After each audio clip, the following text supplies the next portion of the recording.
One of the biggest criticisms of Apex has always been skill-based matchmaking, and Respawn noticed this, so not long ago they released a blog called Apex Legends Matchmaking Update 2024, where they give us a look on how matchmaking works, what they have planned, and what they've done to make it better. Respawn starts off by saying good matchmaking means putting you in a squad with players of similar skill, in a lobby with squads within your skill range, where everyone has a shot to come to the top. But then in the blog they say matchmaking is complex, and there's way more that goes into it than simply calculating a player's kill-death ratio, and above all of that they still know they have room to improve. So in this blog they want to inform us on how matchmaking works, let us have a better understanding so they can continue to move matchmaking into a more healthy place. Now you may remember in 2023 Respawn gave us a similar matchmaking blog, but since then they've done two major improvements. First of all, they introduced continuous window matchmaking and also bespoke changes to game modes and how they approach measuring a player's value for skill. And we're going to learn how both work in this section here called our current tech systems. And trust me, this is interesting and you might want to know this if you want to know how matchmaking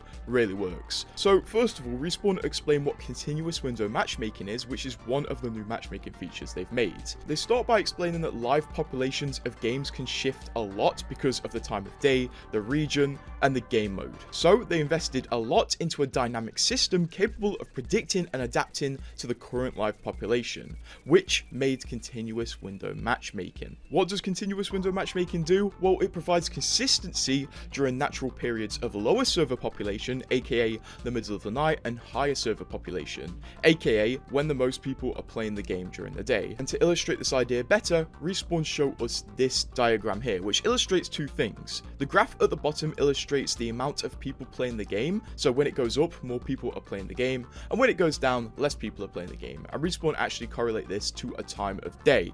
And then these two bars here, which Respawn call rails, are actually essentially the skill gaps in the lobbies. So with this knowledge, you can see that when the population of the game rises, the overall skill range in the lobbies becomes tighter, so your lobbies are going to be more consistent and you're going to be in lobbies with people to equal skill of you. And when the player population of the game lowers and there's not many people playing the game, the skill bracket widens, so it makes it easier to get into a game without having to wait 10 minutes to queue up. These two rails here basically make sure the people you're placed in lobbies with are of a similar skill to you, you're not waiting ages for a game. Respawn says this system is going to continually be adapting to metas, playstyles, and growing skills because no two seasons are alike for each player. They also mention that all game modes make use of this system in order to match players with the closest skill values possible. So that is the first new system Respawn added to matchmaking.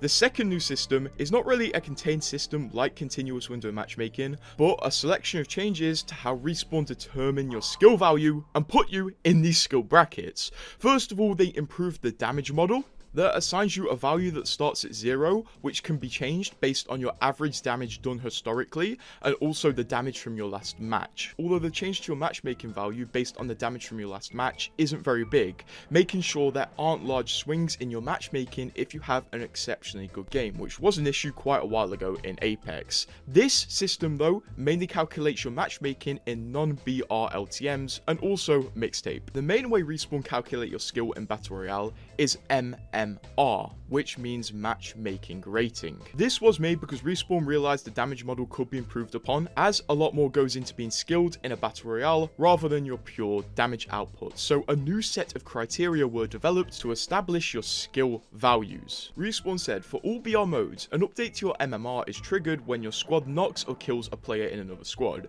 Both squads are then flagged for a skill update because the eliminated squad is likely to leave the in-progress match after elimination. So you can go straight into another match with your updated skill value. Respawn also said, what determines the magnitude of your skill change is your relative placement in a match compared to teams that you had a significant encounter with, aka teams you traded a knock or kill with, and the skill of the other squad. MMR is a value that falls within a fairly granular range, which is why continuous window matchmaking works so well. It starts grabbing those with the closest values of skill when trying to fill a lobby. Respawn say this is a simple system that works effectively and captures what we think are the most important measures measures of skill in a BR: fighting, surviving, and high placement. This model is used in all BR modes except ranked. And obviously in ranked, Respawn are going off a pure RP model, when you're matched with people with a similar RP to you. And this is where we go onto the recent improvements tab, where Respawn have improved some aspects of ranked to make it feel better with the pre-match skill display, which shows you what rank people are in your lobby. Now obviously some funny screenshots have come of this, but mostly it does give you the much needed transparency and removes a lot of the question of, oh my god, is there a pred in the game? And Respawn even say, it has given you a tangible way to capture and show us when anything is not balanced. Cheers for sending those through. So when you post these pictures, Respawn actually appreciate it, I guess, so keep doing that. On that note, Respawn said, while some of the screenshots have been due to pre-made matchmaking, some haven't been, and that's led to an array of actions from slight tweaks to going back to the drawing board. And then here's something important. Respawn say, we have some additional initiatives in the works that tap into the same goal of building trust, especially around consistently fun and fair matchmaking.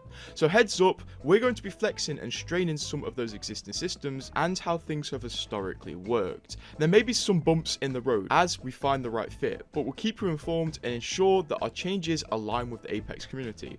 So basically, ranked changes are coming, and Respawn are aware that they probably are going to lead to temporary issues, but will overall improve the game. Respawn also addressed the biggest complaints in the game in the working with your feedback section, with the biggest complaints being unexpected high skill players in my lobby, the fact that ranked tiers should only be matched against themselves, terrible squad mates, and also going against pre-made squads while solo queuing. The first thing Respawn address is the unexpected high skill players in lobbies, as people frequently complain about this, but Respawn laid across a good point by saying a decent percentage of our current players have reached masters at some point. Yes, even outside of season 17, which means they have the badges and stats to prove it. There's nothing wrong with showing them off on your legend banner, but that doesn't mean it always reflects their current seasonal performance. It often takes time for players who have been away for a while to get their skills back and get back into the groove after jumping in, which is true. A lot of people are in gold lobbies, see someone with a master's badge, and they're like, why am I in a master lobby?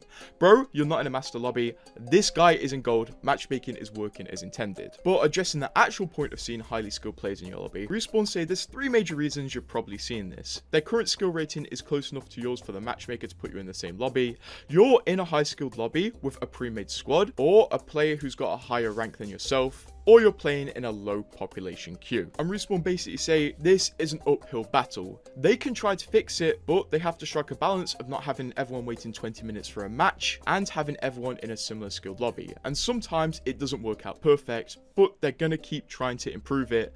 And I guess that's what this system was for as well. Also, basically, if you're in a low population lobby or playing at a very low population time of day, this is gonna happen to you. It's just how matchmaking works. If you want to get into a lobby, you're gonna have to deal with the wider skill gap. For the next complaint, which is similar to the last topic, which is why can't you just match me against people in the exact same skill group? Basically, the exact same argument comes in. Low population servers, Respawn don't want you waiting 20 minutes for a ranked game, and also they're continually trying to balance with how wide the matchmaking can be in terms of ranks included in your lobby. They said right now the ranked matchmaking system allows for the following matchups, and then these are the matchups. Respawn did also mention something big. This doesn't account for pre-made squads, as ranked pre-made squads are allowed to be within 2 tiers of each other, but they'll get matched based off the highest rank person in the squad, which can result in these restrictions not actually working. For the complaints about bad squad mates, Respawn basically say a skill issue, because they say how squad mates are chosen by the matchmaker was covered in our previous blog, and it hasn't changed since then. And in a nutshell, your squad mates are chosen based on the closest skill value matching. Of course, if the overall skill width within your lobby is very wide, there may be a gap between teammates. When we examine cases of bad matchmaking, it becomes clear that a core contributing problem is conflicting motivations or play styles. You may want to push everything, but your squad mate plays more passively.